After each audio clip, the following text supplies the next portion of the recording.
Back in Gainesville, Florida, back again in the Mark Oswald pit. Now his crew, Bill Schultz, Mark himself, Degamp, they're concentrating on the engine. All of their friends you see in the background say, let us take care of the body. All right, we'll handle the healing there. You go make some horsepower to try to beat John Force in the final.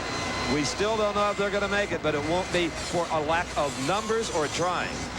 Shades of Gainesville '86. Remember when the belts kept coming off the wheels and destroying my fiberglass front end? Well, the friends were coming over and doing all the repair work while we repaired the engine. It was a big help, let me tell you.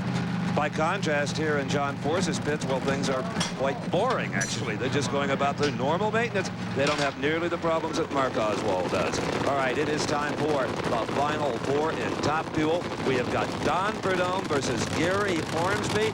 Should be a wild affair. Ormsby #2 in the world last year. Prudhomme certainly on the rise in Top Fuel. One runner-up finish to his credit already this season.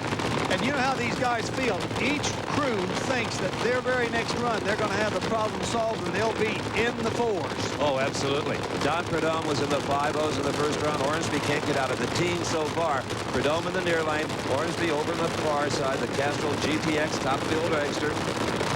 Prudhomme pre-staged. Ormsby pre-staged. Neither driver is moving, Don. They don't want to do anything. It's a staging duel. Both drivers want to stage last. There's a lot of shoes that think that's an advantage. And look, neither front end is moving. Oh, my goodness. And the heat continues to build in these motors. This could mean wheel spin. You can hurt. Oh, Buster Couch at start. He says, come on, guys, we don't have all day. Now he's going to let them sit there for a while. All right. They're away.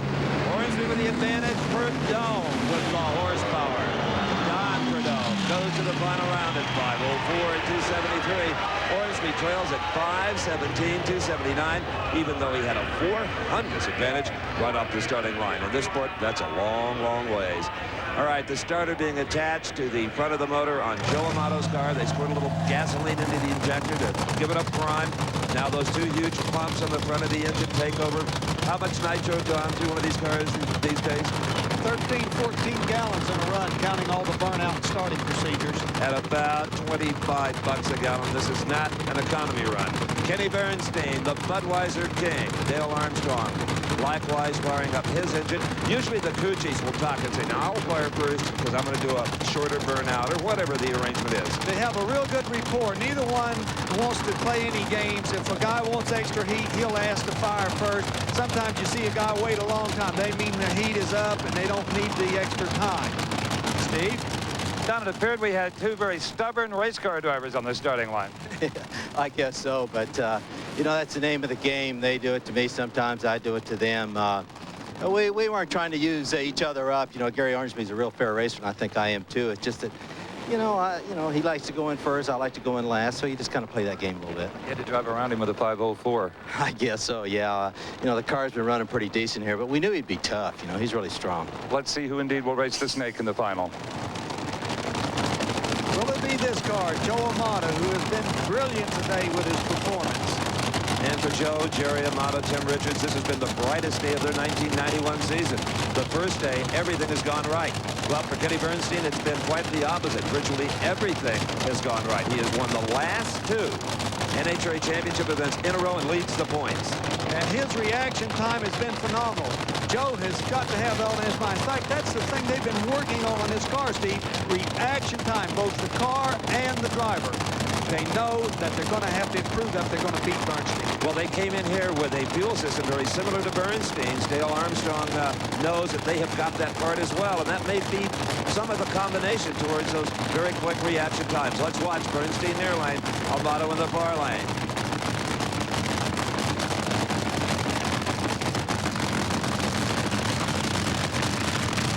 Looks like they're taking a little time. It's Amato away first. Amato welds Kenny Bernstein to the starting line. A 4.05 light. 4.0 is perfect. He was 5,000ths of a second away from the light. 5.01 for Amato, 5.06 for Bernstein. So the final will be Joe Amato against Don Prudhomme. Amato with the lane choice. But it will be a real good race because both cars are running just about even. The engine is just now starting to go back together in the Mark Oswald pit. They're running a little late because they got a late start. They didn't know whether they're going to repair this car or not, and they've got a long ways to go. Meanwhile, Steve is with Joe Amato. You haven't raced Prudhomme that much, but you saw against Ormsby, he didn't want to stage. No, them guys had a little shootout at the OK Corral there. Ormsby always wants to stage second, you know, and Ormsby, you know, but I don't really care. I just go up there and do my own deal and run my own lane and don't get involved in none of that. Okay. We'll see when the time comes.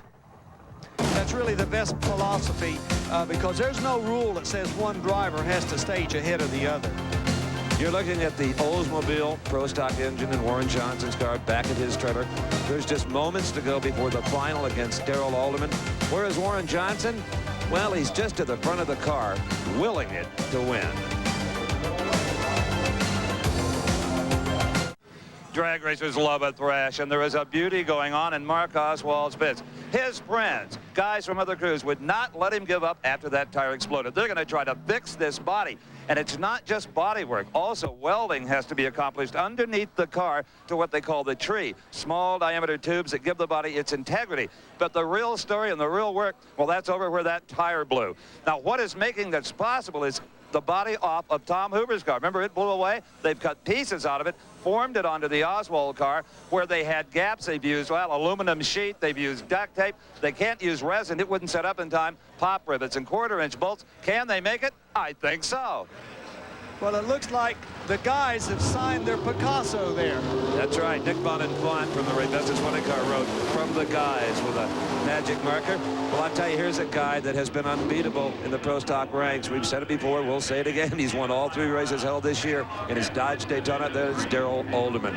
Warren Johnson, however, in the Oldsmobile in the near lane last year, Don, should have won a lot more races than he did. He's got the power. Well, the way I see this thing, Warren Johnson usually has the performance advantage and loses, and Darrell Alderman doesn't have the advantage and wins. It seems like he always is able to muster a little something extra out of that Dodge at the last moment. And poor old Warren Johnson, something always happens to him. Well, Johnson has been running a second car with Scott Jeffrey on, and that has been kind of a mule car. They could go out and try things on it. If it worked, then transfer him to Warren's car. And so far, I think that's been a big help. And one of the reasons why that blue and white Oldsmobile in the near lane is in this final round. All right, just moments away. Who do you pick, Big Daddy? Well, you know, I'll tell you, Warren Johnson has got the performance advantage. And I got another thing.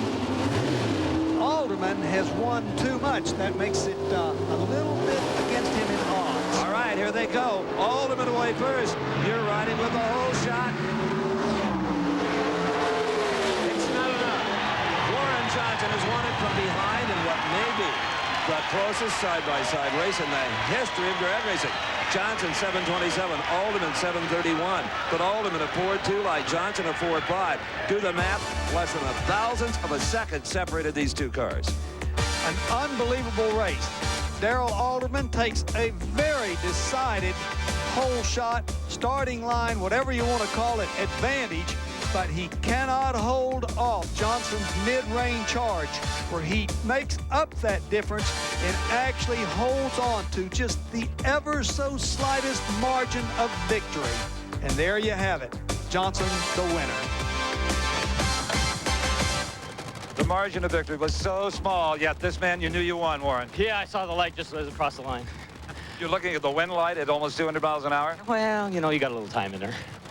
You have stopped the streak of the Dodge, and you're going to get a lot of pats on the back from the Gliddens of the world, too. I think this is all for the rest of the races. Everybody was red lighting, I mean, doing everything that could possibly go wrong for them, and I think this is for the rest of the racers, because we knew we could do it, and I think the other racers now are going to finally say that, hey, he puts his pants on the same way as we do, too. You were very conservative off the starting line. You gave him 3 and powered by it. We didn't want to take any chance on red light. We've been having good lights all day today, and I figured let's not get greedy here. Congratulations. Thank you, Steve. Thank you very much. I'll tell you, if I'd have been Warren Johnson, I wouldn't have been any more conservative on that light. 1,000th of a second separated those cars. I still can't believe he was looking at the wind light at 189 miles an hour. But I guess you're comfortable in those machines. You can do about anything you want. Well, they may have beat him today, but they got a long ways to catch up as far as the points are concerned. Darrell Alderman will continue to lead the Winston Pro Stock points. There's Jerry Amato, and she knows that with a win here, her team could go a long ways towards catching Kenny Bernstein in the Winston Top Fuel points. Amato needs to make a move here. That points chase is getting away from him, and what happens is you get so far behind, you can't make up those rounds. That's right. They always say it's a long season, but when the season's over, you look back at the second race where you made a mistake and it cost you the title. Don the Snake Prudhomme needs to run quicker. Amato has been in the fours in qualifying. Snake has not. He's not had a 4-second run here in Gainesville. He needs to make that happen right now to ensure himself of beating the Pennsylvania driver. And Amato is just known for pulling the best run of the meet out of the bag on the final. I've seen him do it time and time again, and let me tell you, the Snake knows that. Oh, absolutely. No question about it. They're staged and ready. Prudhomme loses traction. Amato. Oh, Big Daddy, you're a prophet. 4.89 seconds. That is not only the quickest run of this entire event. That is a brand new NHRA national record and worth 200 bonus Winston points.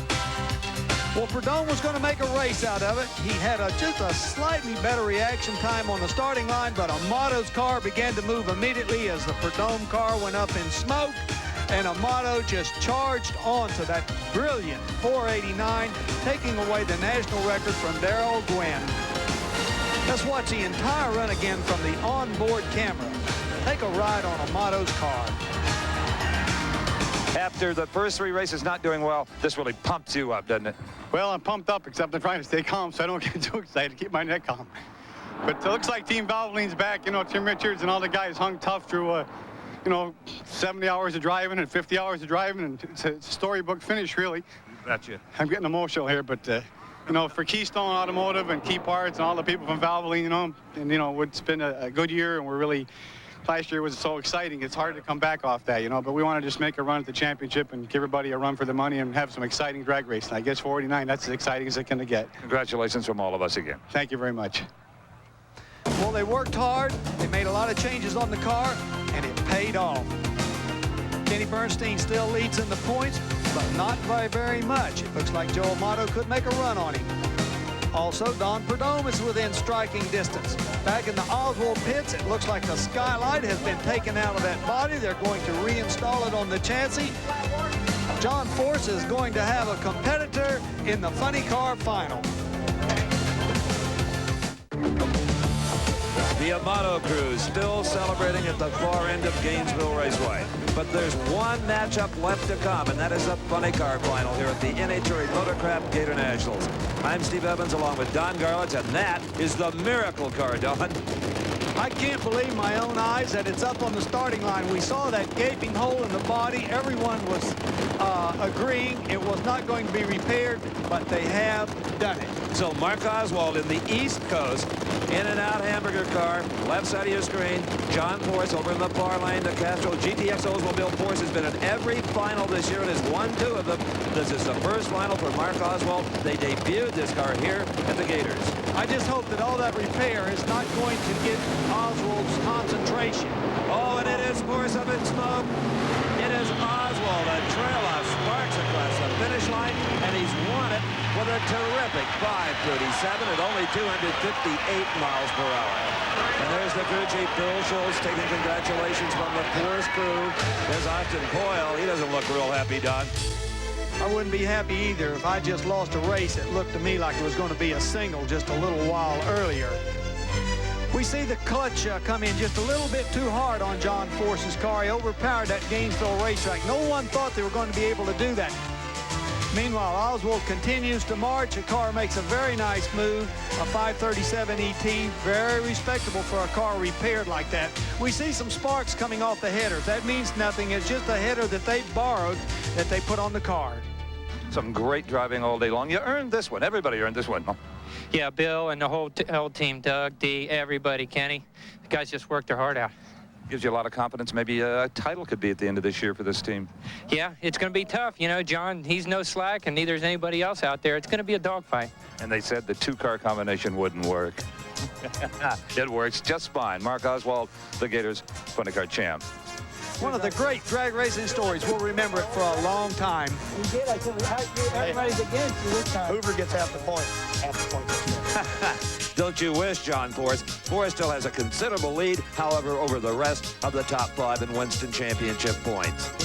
The 22nd annual Gator Nationals has been brought to you by Bud Light. Everything else is just a light. By Goodies, the #1 selling headache powder in the South. And by Ford and your local Ford dealer. Have you driven a Ford lately? Coverage of the NHRA Gator Nationals has been a presentation of Diamond P Sports in association with ESPN.